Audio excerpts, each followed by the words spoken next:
And this week in the news, you've seen the release of a new DLC for the Age of Empires 2 called The African Kingdoms. Previously, we saw the Forgotten DLC, which was released back in 2013, and the game is now around 16 years old. And I mean, it's quite interesting they're still pumping out DLC for this. The original game, I think, was sort of known as a bit of a classic. I mean, I played the original Age of Empires game, and I also played, what was it, the Conquerors expansion and the Kings expansion pack on it.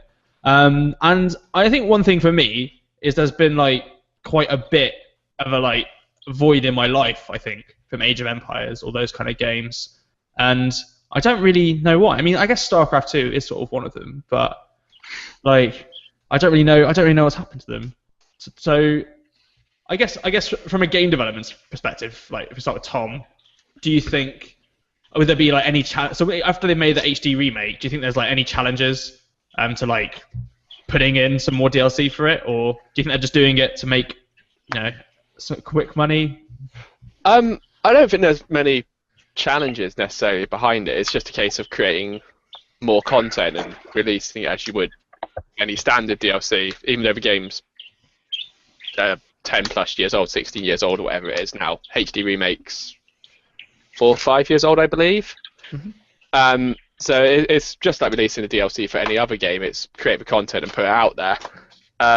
For the releasing it just to make a bit more money, I don't think they are. I think it's good that there is still this support for the game. There is still people wanting to play this game 16 years after it initially launched, and have the game developed and still have new content out for it to keep people hooked onto it. Yeah. Did you play the original Age of Empires? Did you enjoy them? I probably spent way too many hours on the original Age of Empires. Well, on Age of Empires 2. It's Jack, did you play Age of Empires properly? I played a shitload of Age of Empires 2. That was my jam. I loved it. I just loved how ridiculous the cheats were as well. Like, you had these people. I remember you could spawn in these people that blew up, but they didn't actually do anything. They just suicided on things, and you had little cars and stuff. I remember the cars. Do you remember the Joan of Arc campaign? Now that was a challenge. Yeah. That was fun. I remember the original game. There's like photon troopers as well, and you just get these little like space-suited laser men, and they would go around and like, kill everything. I want to say the car you got in 2 was Knight Rider's car. Well, Knight Rider, I believe. I might be wrong with that, but I want to say that's what it was. It had a stripe. It had a stripe through the front, and it was blue, wasn't it? If I remember right. Yeah. That was it. Oh, that was great. Great game. So in the new game, so like last year when or 2013, sorry, when they released the first expansion for the HD remake, they've also got 4 new civilizations with like 4. Being told the bombers are called petards. Petards. Yeah. Is that the cheat? Yeah. No, they were a class you could build. I'm pretty sure. What are petards? Is that like a? They were suicide bombers. You know. Is that like a real term though? Yeah, I believe so. Everything in that game was pretty lore friendly apart from the cars. I guess that makes sense. Yeah, you don't tend to get cars in that age of history. How do you know? Were you there? Yes, I was. Yeah. I know it fondly. I remember it like it was the other day. Oh, the smell alone. It's a good smell. Terrible smell. They had no, sewage system, so there's just shit in the streets. So just don't walk down the street. Fly. So much yeah, easier. okay. Yeah. Fair. It's not. They've sort of stopped making it. They released Age of Empires. Age of Empires Online came out, didn't it, a bit ago, where you could play. Did you play any of that? Anyone? I played it for a bit because it was on Steam for free. And it really didn't have much of a hook factor in my mind. Was it pay to win, if I remember right? It was one of those where you spend like 5 minutes, you click on a few of your buildings, you send your men off to do stuff, and then you come back a day later and see how many of your men died while you were away because you haven't paid them £100. Mm-hmm. Yeah, that sounds a lot like it's just like any game. Why have we seen? Do you think like a decrease in like because there's like Age of Mythology, there's like Age of Empires. I guess now you have like competitive RTS games, like StarCraft and and StarCraft. Is that the only one? There must be Well, and the others. Total War series does really well. Yeah, that's true. Mountain Blade has an element of that to it, I think, and with the big battles. I think that the thing with those games is that Age of Empires 3 didn't do very well, and I think that put a huge pin in that franchise in particular. And I think what people started engaging more with is these more visceral, personal experiences, because you see a lot of these third-person sandbox experiences where you just control one guy. People flocking to that more because people love customization of their avatar, I guess, more than having an army in a lot of cases. I think StarCraft kind of covers the market well enough that there's not really a need for another big game. But Total War Warhammer, I think, will be really good. I say to add to that as well. I think obviously one of the biggest competitors to not Star Wars, what am I on about? StarCraft even was the old Dawn of War series from THQ, which obviously ceased when THQ got brought out. But yeah, I think sort of after that, StarCraft kind of hit its peak and kept going. It was kind of got to that point of, in order for this to do well, we've got to knock StarCraft off its podium, which just seemed like a bit of an impossible task because it's kind of only real competitor at the time. Sort of. Civilization's been mentioned. I've actually played Civilization. Yeah, great games. Yeah, They were fun.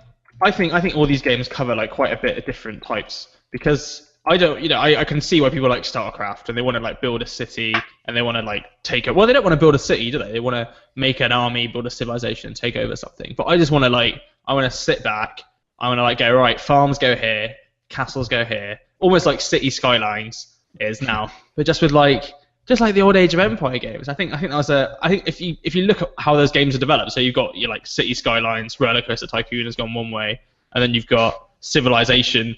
It's a bit like that, but it's still you don't get as much customization as you can't place rocks and you can't place specific buildings and where stuff goes, and I think that's what I'm missing for me really. I'd just like an Age of Empires game again a bit maybe, or just customization and with an army with a nice easygoing campaign without the pressure of being destroyed every minute, or people just building really quick and killing me.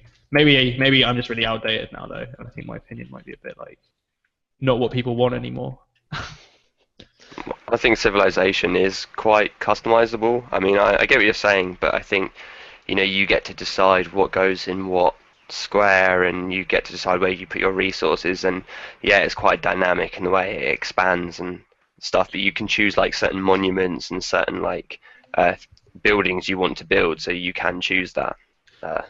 And where your cities go as well, I guess. I can't lay out my city in the shape of a dick, though. And you can definitely try. I've done it. In Civ? It's possible. Yeah, what you have to do is you have to make two balls. Cities. You'll make two balls, and then have the balls in funneling into a bottleneck, in a valley or something, where there's not buildable tiles either side, and then your city will expand down the shaft, and you've got yourself a civilization penis. I think my only thing with Civilization is, every time I play it, I somehow end up losing a day very, very quickly. It's just one more turn. Oh, I'm over halfway now. I may as well finish it. Oh, it's 5 a.m. Shit, I've got work in an hour. I've never finished a game of Civilization. I've bought them all. I think I've sunk 20 hours into it, but I've I don't know.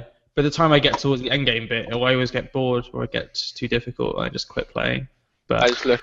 that might say more about me few than the times. games. My Steam's 450 hours on Civ 5. What? Did you I always play? find that I complete it the same way. I try and go for a different game style, like scientific or peaceful or something, Yeah. and I ended up just nuking everyone every time something happened. It's fuck it, kill them all. That's just because you're a warmonger. Yeah, just not. You don't want to have the human race progress or anything. You just want to blow everyone up. Don't you win in one of them if you just get to the moon? Isn't that one of them? Yeah, that's the science. That was one, yeah. Yeah. But again, I killed everyone before I got there, so. Who needs the moon when you've got this planet, right? Yeah, exactly. Waste of time. And why do you win if you go to the moon? If you get to the moon, what the fuck does that mean? That's nothing. You just got to the moon. You win the own space the moon. race. Won the moon. The Cold War. Remember that? That was a pretty big deal, wasn't it? Well, Russia kind of collapsed after that, you know, and America is now like in charge. but in like Because they the got the moon. no, but it wasn't just them getting to the moon. In like No, the no, whole, but that was like a landmark achievement. It's like you can define that as a one event in history that was like they won the space race. They took, you know, the territory of space, which is the edge of Earth. That's it. Like you've won everything. it might be me. Obviously, it wasn't like that, but you know what I mean. It might be me being a bit pedantic, but like, say you have like nukes aiming for someone about to kill them, and then it's like, oh, they've got to the moon, they win. It's like, But you can, that's in all fucking fairness, fair. you can't nuke the moon. So surely they've escaped to the moon. Well, no, but can you only nuke. get a few people on the moon. You can still nuke the rest of their That's fine. the You rest of just their send country. you just send the important people apparently. Restart, rebuild from scratch, and then enter Civ 6. But Tim, what you're saying is you like attention to historical detail in games as a fan of the Assassin's Creed series. what I'm saying is, if like you're on the moon and I fucking nuke your country, I win. Who's But won? if I'm Yeah. on the moon, your country doesn't exist because I've already wiped you off the map because I'm playing Civilization. Yeah, that's true. And I'm on the moon, so I'm fine. If you play actually if you play Beyond Earth, like that game starts off where you're like chasing everyone to the moon. So like it could just be like, yeah, you get to the moon. Beyond Earth, you're everyone else like gets on to a the moon. different planet altogether. You're not even on Earth. No, yeah, it was really bad though. Well, not bad. I played that like I played Civ 5, not to the end, so maybe I don't really know how properly it is. But like, yeah, Civ Beyond Earth is okay. I haven't played Rising Tide, but it was a bit more confusing, I think, than the last one. Well, Civ 5 is so good because it's had years to build expansions and refine its gameplay and build a meta. I think the problem with Beyond Earth is that you play it and you're so spoiled by Civ 5 that every game there's different countries and different leaders and stuff. Whereas in Beyond Earth it was the same 8, so if you had the max amount of amount of civs in your game, you have the same people every time. So I think if given a chance it could be as good, but obviously I just think it didn't do well enough for it to pick up enough of a culture to be developed properly. But I think if it had the same amount of expansions and stuff as Civ 5, it'd be equally as good, in my opinion. I guess it is just missing mechanics a bit. I don't know. Yeah, I don't want to talk too harsh on it because like it is. I guess it is underdeveloped, but I don't know. I feel like with that game there could have been like, especially the interface and stuff, could have been done a bit better. I Oh, think. definitely. Yeah, they just kind of lazily rushed that out and just moved. Like they didn't change it. They just moved the options around. So if you were used to Civ 5 quick clicking, you kept like declaring war on people and shit. All the planets like look pretty weird as well. And there's all that fog everywhere that I just despise. I hate that bit. I hate the mechanic of that, of having to, because you can either like be one with the fog or get rid of it. Everyone wants to be one with a fog, though.